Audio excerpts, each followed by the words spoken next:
picked up a sniper rifle and aimed at a fund broker. A single gunshot rang out. The broker fell to the ground. Then he turned the rifle around and aimed at the people watching from inside a Wall Street building. He wanted revenge for everyone who had been scammed. After unleashing a round of indiscriminate shooting, the man pulled out 2 grenades. He put the rifle back into his bag. He poured gasoline all around and set the evidence ablaze with a single match. Then the man calmly walked across the street. He put on a white mask and swaggered into the building across the road. Everyone was distracted by what was happening outside the window. No one even noticed the man. He stepped into the elevator and pressed the button for the floor where people bought investments. Inside, workers were busy with their jobs. Suddenly the man stormed in with his gun raised. He pointed the barrel at one of the fund managers. He was just about to pull the trigger when he noticed a photograph on the desk. My wife.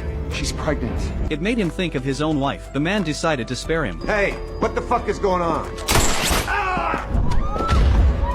Get back to your wife and be thankful, you prick.